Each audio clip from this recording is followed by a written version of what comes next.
अस्सलाम वालेकुम दोस्तों, क्या हाल चाल है। मेरा नाम है सीम और आप देख रहे हैं बाली टेक। आज की वीडियो हम बात करने वाले हैं एहसास अंडर ग्रेजुएट स्कॉलरशिप प्रोग्राम के बारे में।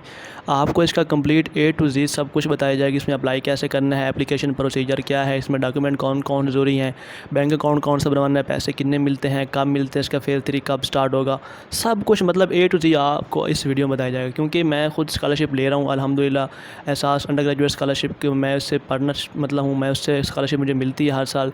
तो मैं आपको कंप्लीट गाइड करूँगी अप्लाई कैसे करना है, एप्लीकेशन प्रोसीजर क्या है, सब कुछ आपको बताऊंगा। क्योंकि मोस्टली जो यूट्यूबर होते हैं, ये जिनकी आप वीडियो देखते हैं ना, उनको पता नहीं होता कि एप्लीकेशन प्रोसीजर क्या है। वो सिर्फ लिखे लिखाए पे डिपेंड करके आपको बता देते हैं। लेकिन मैं क्योंकि स्कॉलरशिप खुद ले रहा हूँ, मुझे कंप्लीट पता है कि इसमें अप्लाई कैसे करना है, सब कुछ। तो आपको मैं A to Z गाइड करूँगा, ठीक है।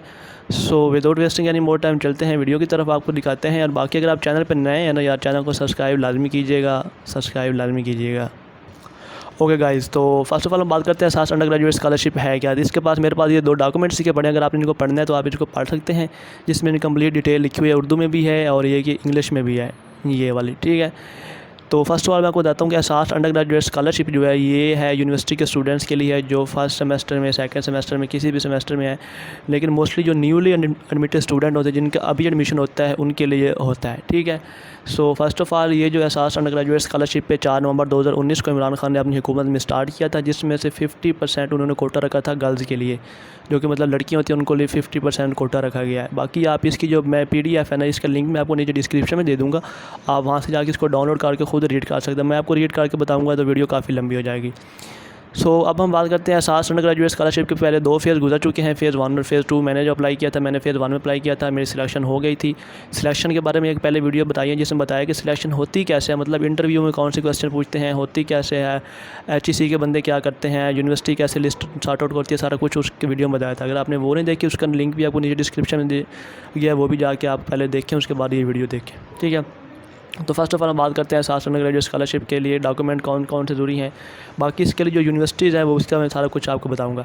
सो फर्स्ट ऑफ ऑल एहसास अंडर ग्रेजुएट स्कॉलरशिप है, उसके जो डॉक्यूमेंट्स हैं ना, या जो एलिजिबिलिटी क्राइटेरिया है, वो मैं आपको पहले दिखाता हूँ। फर्स्ट ऑफ ऑल तो वो क्या है, जो मतलब न्यूली एडमिटेड स्टूडेंट्स होते हैं, यूनिवर्सिटीज़ होते हैं पूरे पाकिस्तान की किसी भी यूनिवर्सिटी में, चाहे वो पंजाब की हो, सिंध की हो, बलोचिस्तान किसी भी सूबे की हो ना, ये नहीं कि मतलब गिलगित या खैबर के लिए नहीं है, नहीं, पूरे पाकिस्तान के लिए स्कॉलरशिप है, ठीक है। उसके अलावा उसके जो एडमिशन हो ना, वो मेरिट की बेस पे होना, ऐसा ना हो, क्योंकि आपको पता है यूनिवर्सिटी में एडमिशन कुछ मेरिट की बेस के होते हैं, कुछ होते हैं जो सेल्फ़ एडमिशन होते हैं, मतलब जिनकी फ़ीस काफ़ी हाई होती है, वो सारी सेल्फ़ बेस पे होते हैं, तो उनकी स्कॉलरशिप कोई भी नहीं लगती। तो आपने मेक श्योर ये करना है कि आपका एडमिशन मेरिट बेस पे हो, ठीक है। उसके अलावा जो आप डिग्री कर रहे हैं वो HEC से रिकगनाइज़ हो, और जो आपकी यूनिवर्सिटी है वो भी HEC से रिकगनाइज़ होनी चाहिए, ठीक है। क्योंकि कुछ यूनिवर्सिटीज़ हैं जो कि HEC से रिकगनाइज़ भी नहीं है, तो अगर आप उसमें अप्लाई करते हैं तो फिर तो आपका स्कॉलरशिप कभी भी नहीं लगेगा, ठीक है। बाकी एज लिमिट की कोई टेंशन नहीं, अगर आप यूनिवर्सिटी में पढ़ते तो आपकी लग जाएगी।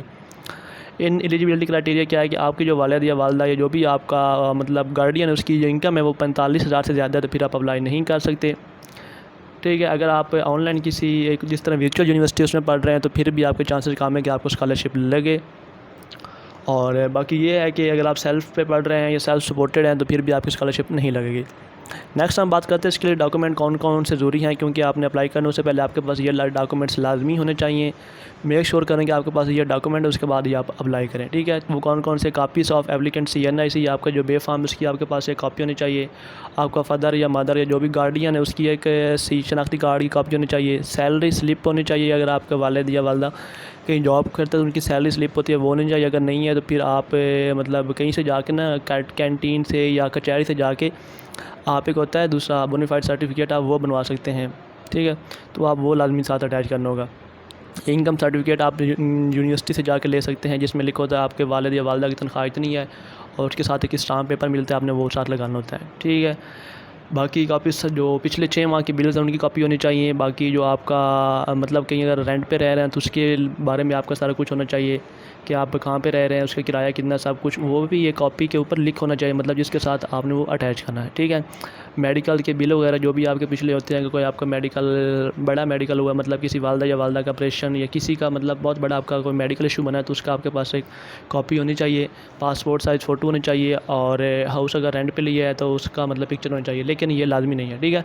मैं आपको बताता हूँ कि ये अप्लाई ऑनलाइन ही करना होता है, सब कुछ जो डॉक्यूमेंट्स हैं ना आपने ऑनलाइन ही अप्लाई करने होते हैं, सारा कुछ जो है, जब इनका पोर्टल खुलता है तो आपने अप्लाई ऑनलाइन करना होता है, सब डॉक्यूमेंट्स उधर ही आपने अप्लाई करने होते हैं, उधर ही आपने सेंड करने होते हैं। और उसके बाद जब आप अप्लाई कर लेते हैं, जब उनकी डेट एक्सपायर होती है, मतलब फॉर एग्ज़ाम्पल वो कह रहे हैं कि आप मतलब आजकल चल रही है ना 26 अगस्त, तो अगर आप वो कहते हैं मतलब इसकी लास्ट डेट 26 सितंबर है, जब 26 सितंबर तक एप्लीकेशन ख़त्म हो जाएगी ना, उसके बाद वो आपको कहेंगे कि जो आपने दूसरा अप्लाई किया है ना पोर्टल के ऊपर, उसका फॉर्म आप वहाँ से डाउनलोड करें जिसमें आपकी कंप्लीट इन्फॉर्मेशन होगी। वो आपने डाउनलोड करके फिर उसके साथ वो जो डॉक्यूमेंट्स उन्होंने बताए हैं ना, वो अटैच भी करने हैं, पहले अप्लाई ऑनलाइन भी करना है, उसके साथ भी डॉक्यूमेंट अपलोड करने हैं। फिर जब आपने उसका प्रिंट निकलवाना है, उसके साथ भी वो डॉक्यूमेंट साथ लगा के वो आपने यूनिवर्सिटी में भी जमा करवाने होते हैं। क्योंकि मैं स्कॉलरशिप ले रहा हूँ तो मुझे कंप्लीट पता है। अब इसका लिंक कौन सा जिस पे अप्लाई करो, तो ये आपके सामने लिंक है asas.hec.gov। इसके ऊपर आप क्लिक करके, मैं आपको इसको लिंक भी नीचे डिस्क्रिप्शन में दे दूँगा, वहाँ पे क्लिक करके आप जा सकते हैं। इसके ऊपर क्लिक करके आपने अप्लाई करना होता है। अभी ये नहीं खुलेगा क्योंकि आई थिंक अभी एप्लीकेशन स्टार्ट नहीं हुई फेज़ 3 की, तब ये लिंक नहीं खुल रहा। लेकिन फेज़ 1 और फेज़ 2 में इस भी अप्लाई किया था, ऑनलाइन पोर्टल ही था। ओके, नेक्स्ट हम बात करते हैं जिसमें स्कॉलरशिप मिलती कितनी है, क्योंकि मोस्टली स्टूडेंट को ये होता है कि स्कॉलरशिप कितनी मिलती है और क्या हमारी यूनिवर्सिटी जो है वो एलिजिबल भी है या नहीं। तो मैं आपको बताता हूँ कि इसमें जो स्कॉलरशिप होती है ना, वो यूनिवर्सिटी से यूनिवर्सिटी डिपेंड नहीं करती। वो HEC की तरफ से या एहसास की तरफ से एक फ़िक्स स्कॉलरशिप होती है। लेकिन सीन ये होता है कि कुछ जो यूनिवर्सिटीज़ होती है ना, वो आपकी फ़ीस स्कॉलरशिप के अंदर से पे करके आपको बाकी पैसे देती हैं। कुछ जो रहती हैं यूनिवर्सिटीज़ आपको पैसे सारे पे कर देती हैं, आपने फ़ी खुद पे करनी होती है। तो मैं आपको बताता हूँ कि जो मेरे दोस्त था उसकी स्कॉलरशिप इस माह जो आई है ना, इस साल वो आई है 1,23,000 रुपये। ठीक है, वो पूरे साल की स्कॉलरशिप आई है जिसमें से उसने फ़ीस खुद पे करनी है, बाकी सारा कुछ खुद पे करना है। लेकिन मैं UT लाहौर में पढ़ रहा हूँ, तो मेरी जो स्कॉलरशिप आई है, मेरी आई है 40,000 मुझे उन्होंने खुद दिया है, मतलब मेरे बैंक अकाउंट में। बाकी जो स्कॉलरशिप है ना, वो उन्होंने मतलब मेरी जो फ़ीस है 47K मेरी फ़ीस है मतलब पर सेमेस्टर की, वो उन्होंने खुद मेरे अकाउंट से खुद डिडक्ट कर लिया है। कि एहसास स्कॉलरशिप वाले खुद फ़ीस भी खुद पे करते हैं, उसके ऊपर आपको 40,000 पर ईयर देते भी हैं। ठीक है, ये उनका सिनेरियो है अगर आप इसके ऊपर अप्लाई करते हैं तो। बाकी अभी फेज़ 3 की बात करते हैं कि फेज़ 3 कब आएगा। तो अभी तक तो फेज़ 3 नहीं आया, क्योंकि मैं पहले एक जो सानिया निश्तर इनकी जो हेडक्वार्टर कह रहा हूँ, जो इनकी डिप्टी डायरेक्टर हैं, मतलब जो एहसास के कंप्लीट जो प्रोग्राम थे उनको संभाल रही हैं। उसमें कौन कौन से प्रोग्राम हैं वो भी आप देख सकते हैं कि इधर हैं। ये एहसास कैश इन्फॉर्मेशन, एहसास स्कॉलरशिप, एहसास रजिस्ट्रेशन फॉर्म, एमरजेंसी कैश, सारा कुछ। इनकी जो डिप्टी डायरेक्टर हैं वो सानिया निश्तर, उनको मैंने दूसरा ट्वीट के ऊपर किया था, तो उन्होंने बताया था कि अभी तक इसके फेज़ 3 स्टार्ट नहीं हुआ।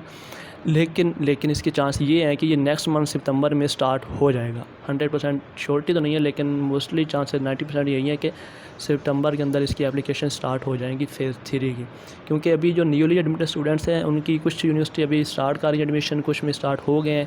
तो जब यूनिवर्सिटी एडमिशन कर लेती है ना, उसके बाद फेज़ 3 स्टार्ट होता है। ठीक है, इसके अलावा आपको बताता हूँ कि इसमें यूनिवर्सिटीज़ कौन कौन से जो अप्लाई कर सकते हैं। तो यूनिवर्सिटी आपको दिखाता हूँ, ये मेरे पास एक PDF पड़ी है जिसमें सारी यूनिवर्सिटी की लिस्ट दी हुई है। तो ये अभी आपको मैं नीचे दे दूँगा, आपने ये देख सकते हैं कि आपकी यूनिवर्सिटी इसके अंदर आती है या नहीं आती।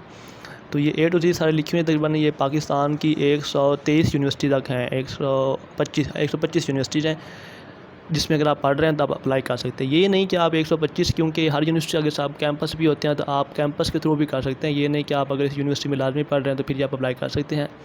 जिसमें शहीद जुल्फ़िकार अली भुट्टो यूनिवर्सिटी, ला कराची से लेकर बहुत सारी लंबी लिस्ट है। ये पंजाब की यूनिवर्सिटी जो है वो ली हुई हैं, UAS है, फातिमा जिन्ना मेडिकल यूनिवर्सिटी लाहौर है, सारा कुछ ये आपके सामने ही है। UT Lahore, UT Taxila, university of Sahiwal, university of Gujarat, Punjab university सारी दी हुई हैं। उसके अलावा ICT जो है, एयर यूनिवर्सिटी इस्लामाबाद में जो मौजूद हैं वो दी हुई हैं। ठीक है, पियास हो गई, कायद-ए-आज़म हो गई, कॉमसेट हो गई, नमल हो गई, ITU सारी हो गई। बाकी KP ये यूनिवर्सिटी दी हुई हैं आपके सामने। है फाटेक university, Kohat agriculture university, Peshawar women university, Mardan, UET Mardan, सारा कुछ आपके सामने है। बाकी बलोचिस्तान की दी हुई है कितनी 8 का 9 यूनिवर्सिटी, बाकी गिलगित बिल्तिस्तान की दी हुई हैं, और आज़ाद जम्मू कश्मीर की यूनिवर्सिटी भी दी हुई है आपके सामने। अगर आप इनमें से किसी यूनिवर्सिटी में पढ़ते हैं तो आप ये देख सकते हैं, आप अपनी यूनिवर्सिटी चेक कर सकते हैं, आप अप्लाई कर सकते हैं कि नहीं। बाकी इसके अलावा नीचे इसके सब कैंपस भी दिए हुए हैं। ये देख सकते हैं कि यूनिवर्सिटी कॉमसेट है, उसके आगे जो कैंपस है ना वो भी साथ इन्होंने बताए हुए हैं, आप इनको भी देख लीजिएगा अप्लाई करना है तो। बाकी अगर आपको कोई भी डिटेल चाहिए हो तो मेरे नीचे व्हाट्सएप का ग्रुप का लिंक दिया है, वो ज्वाइन कर लें, आपको हर इन्फॉर्मेशन आप ग्रुप्स में मिलती रहेगी। ठीक है, थैंक यू, अल्लाह हाफिज़। मिलते अगली वीडियो में, और चैनल को सब्सक्राइब लाजमी कीजिएगा।